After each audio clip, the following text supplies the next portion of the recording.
Assalamualaikum warahmatullahi wabarakatuh. Perkenalkan, saya Mayang Sari dengan NPM 251705124. Pada video kali ini saya akan menjelaskan jawaban dari soal kuis 2 tentang perangkat input atau output.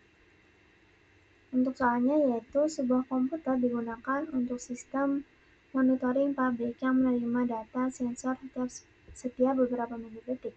Awalnya sistem menggunakan program input atau output, lalu CPU use mencapai hampir 100% walaupun proses utama yang dijalankan sebenarnya ringan.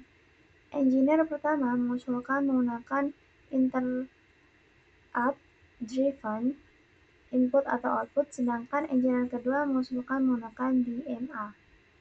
Jika sistem diprediksi akan menangani ribuan transfer data kecil secara terus-menerus dalam waktu bersamaan, keputusan manakah yang paling efisien dan apa alasan utamanya? Untuk pilihan pertama itu tetap menggunakan program input atau output karena transfer data kecil tidak memerlukan mekanisme tambahan. Pilihan kedua menggunakan interrupt-driven input atau output karena CPU dapat menjalankan proses lain tanpa terus melakukan polling perangkat. Untuk pilihan ketiga menggunakan DMA karena semua transfer data dapat dilakukan tanpa keterlibatan prosesor sama sekali, termasuk pengolahan data sensor.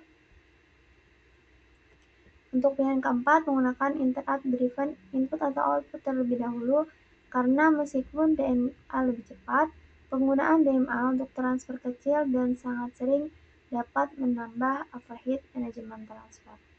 Dari empat pilihan ini, jawaban yang benar adalah pada pilihan ke-D, karena untuk pilihan yang pertama itu salah, karena program input atau output itu membuat CPU terus mengecek perangkat input atau output CPU cepat penuh dan sistem jadi lambat. Untuk pilihan kedua, kurang tepat karena interrupt-driven input atau output itu lebih baik karena CPU tidak perlu polling terus, tapi interrupt yang selalu sering tetap membebani CPU. Untuk pilihan ketiga itu salah karena DMA itu memang mengurangi kerja CPU, tetapi CPU tetap terlibat di awal dan akhir transfer. Selain itu, DMA kurang efisien untuk transfer kecil yang sangat sering. Nah, jadi yang paling tepat adalah pilihan keempat. Karena interrupt-driven input atau output itu terlebih dahulu itu lebih cocok untuk transfer kecil yang sering karena lebih ringan dibanding harus setup DMA berulang kali. Sekian penjelasan dari saya akhiri. Wassalamualaikum warahmatullahi wabarakatuh.